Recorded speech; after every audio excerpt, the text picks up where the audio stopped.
The investigation took a decisive turn when a financial analyst within the Bureau uncovered a pattern of unusually large cryptocurrency transactions tied to accounts flagged in previous cartel and gang probes. The digital trail led to a maze of offshore accounts, each registered under fabricated names and managed through shell companies scattered across Panama, Dubai, and Singapore. The amounts moved were staggering, millions of dollars shifting in precise intervals, always routed through jurisdictions notorious for secrecy. At first glance, it looked like another laundering operation, but the purpose behind the funds was different. Detailed forensic tracing revealed the money was being used not only to buy weapons and smuggle contraband, but to finance covert recruitment networks, propaganda campaigns, and the procurement of high-tech surveillance equipment. This was infrastructure building, not just profit-making. Surveillance units were deployed to track suspected couriers moving across the border. One team shadowed a man believed to be carrying a critical shipment through the Sonoran Desert,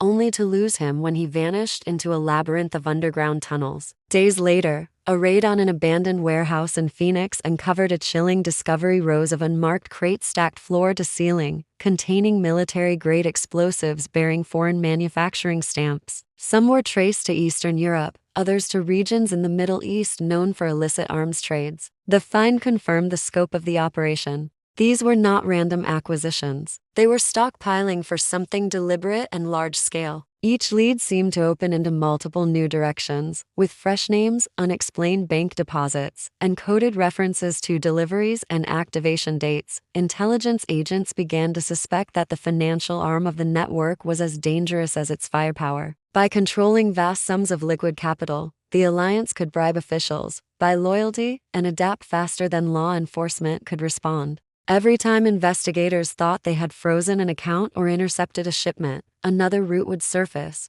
often in a different state or involving an unexpected intermediary. The complexity of the network made it feel almost alive, constantly shifting, learning from its mistakes, and erasing its footprints. What had started as a cartel gang cooperation was revealing itself as a disciplined, multinational structure with a long-term agenda, and the FBI knew they were only beginning to uncover its true reach. As the investigation intensified, the FBI made a landmark decision that sent shockwaves through law enforcement and criminal circles alike. For the first time, gang members and cartel affiliates were officially added to the federal terror watch list, a list traditionally reserved for individuals suspected of ties to extremist organizations and acts of terrorism. This unprecedented move recognized that the growing alliance between these criminal groups was not just a matter of street violence or drug trafficking, but a genuine national security threat. By labeling these criminals as potential terrorists, the Bureau gained new tools to track, detain, and prosecute them under anti-terrorism laws. However, the decision came with immediate consequences. Informants embedded within the gangs, once reliable sources of intelligence, began disappearing mysteriously. Some were found dead,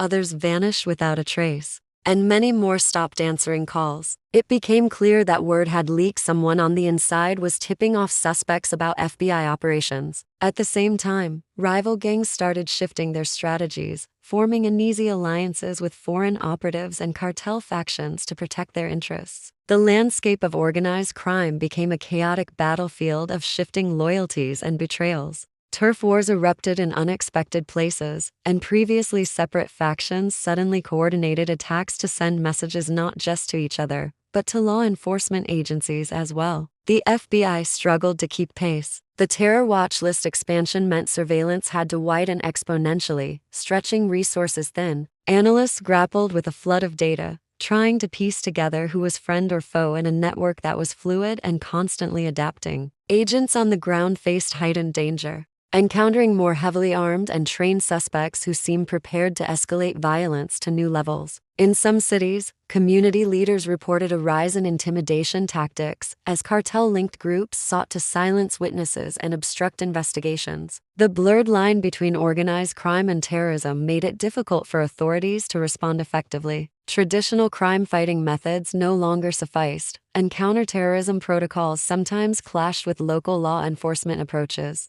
The FBI realized they were confronting an enemy that did not fit established categories, a hybrid threat exploiting both criminal and ideological tactics. This shift forced the Bureau to rethink strategies and collaborate with international partners, But despite the unprecedented scope of their efforts, the network remained elusive, its influence growing deeper into American society than anyone had imagined. The investigation took an unexpected and chilling twist when intelligence analysts uncovered evidence that the network's next move might not involve guns or bombs, but financial chaos on a massive scale. Hidden deep within intercepted communications was a sophisticated plan to manipulate the stock market by exploiting stolen insider information. Hackers connected to the Cartel Gang Alliance had infiltrated major corporate databases, siphoning sensitive details about upcoming mergers, supply chain issues, and product recalls. Using this information, the group intended to trigger artificial shortages in critical industries like food distribution, energy, and pharmaceuticals. By causing panic and uncertainty, they planned to crash stock prices of targeted companies, then profit through short-selling betting against those stocks to make huge financial gains as values plummeted. This approach went far beyond the usual goals of criminal enterprises. Instead of relying solely on violence or intimidation,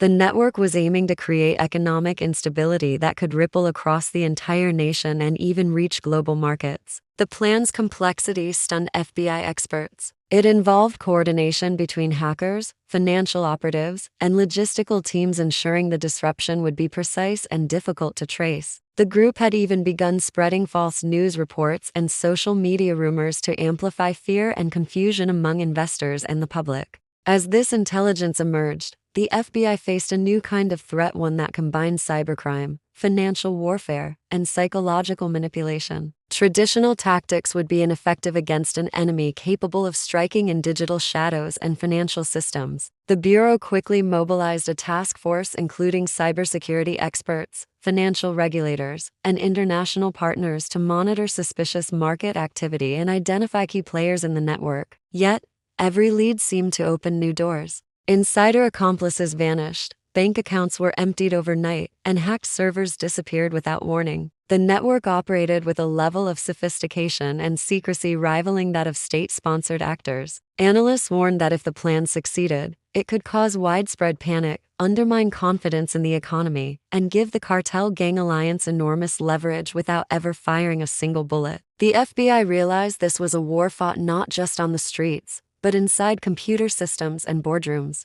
The shadowy network had evolved, proving it could attack in ways no one had anticipated, leaving law enforcement scrambling to catch up before the next devastating move.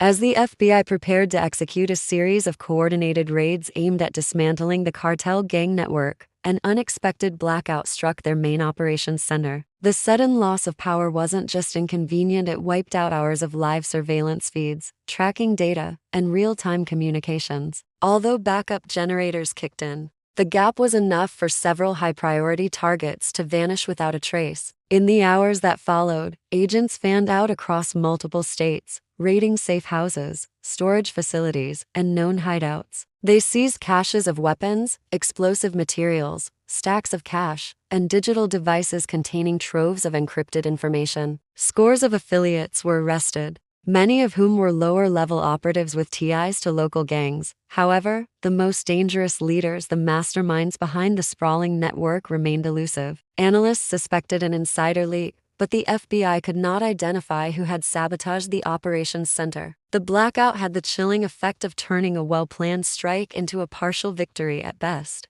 Investigators discovered burned documents and erased digital footprints at several locations, evidence of a rapid cleanup that indicated the network was prepared for just such an emergency. Meanwhile, community reports surfaced of unexplained movements, quick disappearances, and encrypted messages warning members to go dark. The expanded terror watch list, now containing hundreds of names, had grown too large for immediate action. The FBI faced the daunting task of prioritizing threats and monitoring a sprawling, decentralized organization that seemed to morph constantly. Despite the setbacks, the raids dealt a blow to the network's logistics, slowing shipments of weapons and cutting some financial channels. Yet the group adapted quickly, shifting operations to new fronts and increasing their use of digital encryption and false identities. In the shadows, the alliance quietly rebuilt, its core leadership remaining one step ahead of law enforcement. The story that began with intercepted messages and shadowy desert